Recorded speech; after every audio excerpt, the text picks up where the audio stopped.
इधर लोकसभा चुनाव 2024 संपन्न हुए। अब जाकर मोदी सरकार ने एक बड़ा फैसला लिया और वो फैसला जुड़ा हुआ है सीधे भारत की अर्थव्यवस्था, समय और फिजूल खर्ची और चुनाव में मचने वाली हाय तौबा से। वो फैसला है one nation one election bill का कैबिनेट में पास हो जाना। फिलहाल ये बिल अब शीतकालीन सत्र में पास किए जाने की संभावना है।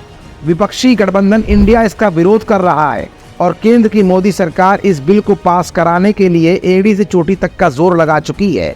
इसी बिल पर जहां एक तरफ इंडिया गठबंधन विरोध के स्वर उठा रहा है, तो वैसे में उत्तर प्रदेश से जुड़े दो नेताओं ने इस बिल को लेकर क्या कुछ कह डाला, ये सब कुछ आज की इस रिपोर्ट में हम आपको दिखाएंगे भी और बताएंगे भी। दरअसल मोदी कैबिनेट से इस बिल के पास होते ही उत्तर प्रदेश के दो बड़े नेताओं की प्रतिक्रिया भी अब सामने आ गई है। इस बिल का समर्थन करते हुए मायावती ने अपने सोशल मीडिया अकाउंट एक्स पर इस बिल को समर्थन दिया है, लेकिन केंद्र की मोदी सरकार को एक नसीहत भी दी है।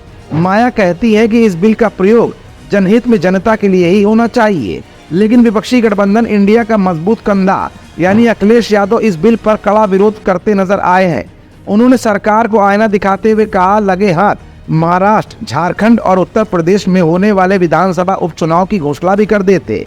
अखिलेश ने आगे नसीहत दी और कहा कि जनता पूछ रही है कि आप अपने राष्ट्रीय अध्यक्ष का चुनाव कब कराएंगे। अखिलेश ने मोदी सरकार पर तंज कसा और आगे कहा कि सुना है कि वहां एक व्यक्ति एक राय चलती है, कहीं ऐसा तो नहीं कि कमजोर पड़ चुकी भाजपा में अब दो व्यक्ति दो राय का झगड़ा चल रहा हो। अखिलेश ने सरकार को चेतावनी भरे लहजे में ये भी समझाने की कोशिश की कि देश में प्रधान से लेकर प्रधानमंत्री तक के चुनाव एक साथ ही होंगे या फिर त्योहार और मौसम के बहाने सरकार की हार जीत की व्यवस्था बनाने के लिए अपनी सुविधा अनुसार। फिलहाल केंद्रीय कैबिनेट ने वन नेशन वन इलेक्शन को लेकर हरी झंडी तो दे दी है।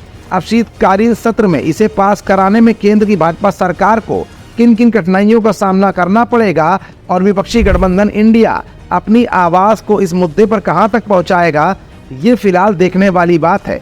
लेकिन उत्तर प्रदेश के दो बड़े नेताओं में मायावती का जहां इस बिल को समर्थन मिल रहा है, तो वहीं अखिलेश ने इस बिल को लेकर तमाम बड़े बड़े सवाल लक्ष्मण रेखा के रूप में केंद्र की मोदी सरकार के सामने खींच दिए हैं।